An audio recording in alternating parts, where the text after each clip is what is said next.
ஒரு வாரமாக போயிட்டு இருந்த இந்த இந்தியா பாகிஸ்தான் வார் வந்து கிட்டத்தட்ட வார்ன்னு சொல்ல முடியாது, சண்டை வந்து கிட்டத்தட்ட முடியிற ஸ்டேஜுக்கு வந்துடுச்சு. அந்த மாதிரி தான் ஒரு நியூஸ் வந்து நேற்றைக்கு நம்ம எல்லாரும் சோஷியல் மீடியாவில் பார்த்துருப்போம். ஒரு நேற்றைக்கு மத்தியானம் ஒரு 3:30க்கு பாகிஸ்தான் மிலிட்ரி ஹெட் வந்து இந்தியன் மிலிட்ரி ஹெட்டுக்கு கால் பண்ணி நம்ம ஒரு சீஸ்ஃபயர் அனௌன்ஸ் பண்ணிக்கலாம். நாங்கள் வந்து சீஸ்ஃபயர்னா என்னென்னா, நாங்கள் எங்கள் சைட்லேருந்து எந்த மிலிட்ரி ஆக்டிவிட்டீஸும் இன்னும் பண்ண போதில்லை, நீங்களும் உங்கள் சைடில் இருக்க மிலிட்ரி ஆக்டிவிட்டீஸ் எல்லாம் ஸ்டாப் பண்ணிடுங்க அப்படின்னு உள்ளதான் சீஸ்ஃபயர். ஸோ இந்த அனௌன்ஸ்மெண்ட் வந்துச்சு. வந்ததுக்கப்புறம் நேற்றுக்கு நைட்டு வந்து திருப்பியும் பாகிஸ்தான் இதை வயலேட் பண்ணாங்க. அப்போ நம்ம ஃபாரின் செக்ரட்டரி என்ன சொன்னார்னா, இந்த மாதிரி பாகிஸ்தான் அனௌன்ஸ் பண்ணாங்க, ஆனால் அதே அவங்க வயலேட் பண்ணியிருக்காங்க, இதை வந்து பாகிஸ்தான் பண்ணக்கூடாது, நாங்கள் வந்து பாகிஸ்தான் சீஸ்ஃபயர் அனௌன்ஸ் பண்ணதை கடைப்பிடிக்கணும்னு ஆசைப்படுறோம், நீங்கள் அதை பண்ணுங்க அப்படின்னு ஒரு ஒரு வார்னிங்காகவும் இல்லை, ஒரு ஸ்டேட்மெண்ட்டாக இருந்துச்சு. இந்த மாதிரி நீங்கள் தான் சீஸ்ஃபயர். ஸோ இந்தியா இதுலேருந்து கிளியராக தெரிய விஷயம், இந்தியாவுக்கு வார் தேவையில்லை. ஸோ இது கொஞ்சம் எனக்கே கொஞ்சம் இதாச்சு, ஏன் பாகிஸ்தான் நம்மளை திருப்பி ப்ரொவோக் பண்ண பார்க்குறோம், நம்ம ஏன் வார் தேவையில்லை, நம்ம வந்து ரிட்டாலியேட் பண்ணியிருக்கலாமே அப்படின்னு நிறைய பேருக்கு தோணியிருக்கும். ஆனால் முக்கியமான விஷயம் என்னென்னா, இங்கே நீங்கள் பார்க்க வேண்டிய இந்தியா வாரை விரும்புவதே கிடையாது.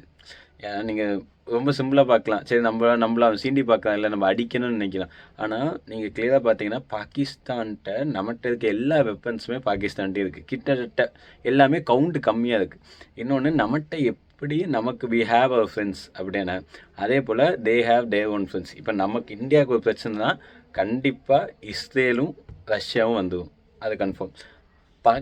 யூஎஸை வந்து நான் இதில் எடுக்கலை, ஏன்னா யூஎஸை வந்து எப்போவுமே நம்ப முடியாது. யூஎஸ் வந்து அவங்க இன்ட்ரெஸ்ட்டை தான் பார்ப்பாங்கன்னு வச்சுக்கோங்களேன். அவங்க நம்ப முடியாது. டக்குன்னு இந்தியாவுக்கு சப்போர்ட் பண்ணுவாங்க, பாகிஸ்தான் சப்போர்ட் பண்ணாங்க. அவங்க கொஞ்சம் செல்ஃபிஷான ஆளுங்க. ஸோ யூஎஸ்ஏ இல்லை, எந்த இந்தியாவுக்கும் சப்போர்ட் பண்ணுவாங்களான்னு தெரியாது, பாகிஸ்தானுக்கும் தெரியாது. பாகிஸ்தான்னா கண்டிப்பாக பாகிஸ்தானுக்கு வந்து டர்க்கி சப்போர்ட் பண்ணும், சைனா சப்போர்ட் பண்ண வாய்ப்புகள் இருக்குது.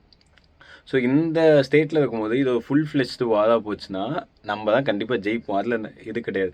ஆனால் நம்ம சைடில் உள்ள இழப்புகளும் அதிகமாக தான் இருக்கும். நீங்கள் ரீசெண்டாக கூட பார்த்தா 22 வயசு ஒரு ஆர்மி ஆஃபீஸர் இறந்துருந்தார்.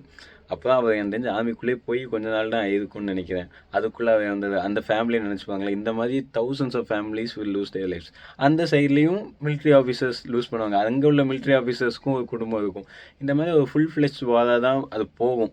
அதுவும் இல்லாமல் நியூக்ளியர் வெப்பன்ஸ் உள்ள ரொம்ப இதாக. So India is trying.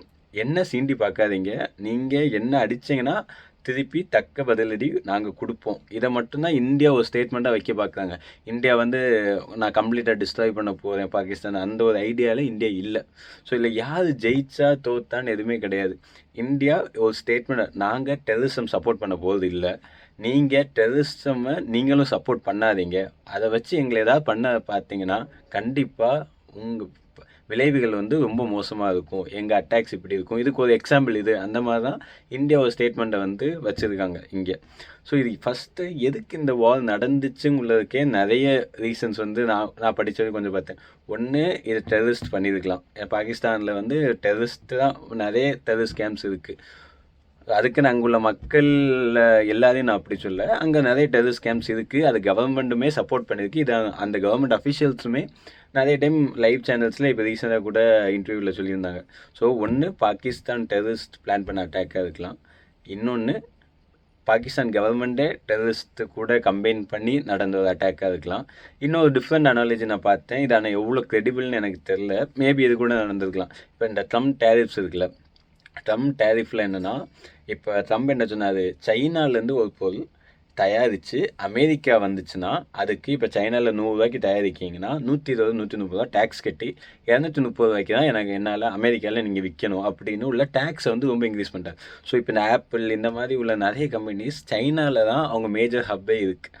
இப்போ இவங்க என்னன்னா கொஞ்சம் கொஞ்சமாக சைனாலேருந்து இன்னொரு நாட்டுக்கு வரணும், சைனாலேருந்து இன்னொரு நாட்டுக்கு வரணும்னா கண்டிப்பாக அது இந்தியாவுக்கு வரணும். ஏன்னா இந்தியாட்ட தான் அவ்வளோ பாப்புலேஷனும் இருக்குது, அதுக்குள்ளே இன்ஃப்ராஸ்ட்ரக்சரும் இருக்குது.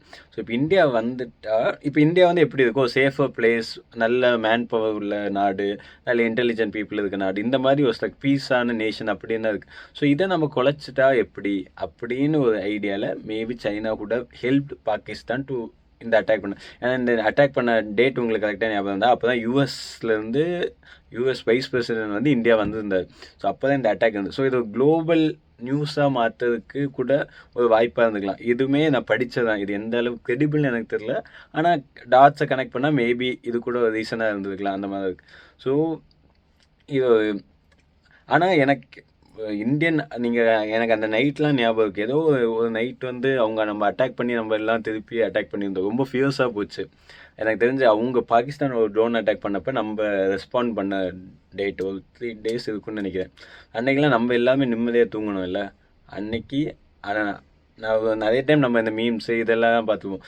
அந்த ஒரு சோல்ஜர் நம்ம ஒருத்தர் வந்து நிம்மதியாக தூங்கிட்டு இருப்போம், சோல்ஜர் வந்து வேறு எல்லா அட்டாக்கையுமே இப்படி பின்னாடி இருந்து வாங்கிட்டு இருப்பார்.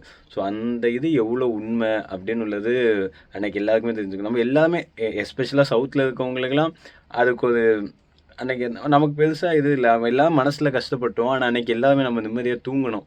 அதுக்கு எல்லாமே காரணம் சோல்ஜர். ஸோ இந்தியன்ஸை நம்மளால் பண்ண முடிஞ்சது ஸ்டே ஸ்ட்ராங், ஸ்டே யுனைட்டட்.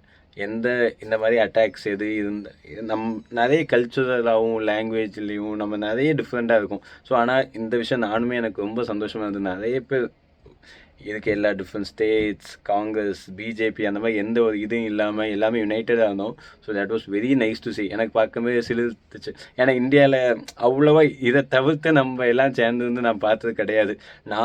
நாட்டுக்கு ஒரு பிரச்சனை வந்தப்போ தான் எல்லாம் சேர்ந்துருந்தோம். ஸோ அதை பார்க்கறதுக்கு ரொம்ப நல்லா இருந்துச்சு. இதோடு நின்றுச்சுன்னா நல்லது. நம்ம திருப்பியும் நம்மளும் ரிட்டாலியேட் பண்ண வேண்டாம், அவங்களும் பண்ண வேண்டாம். இதான் என் எண்ணம்.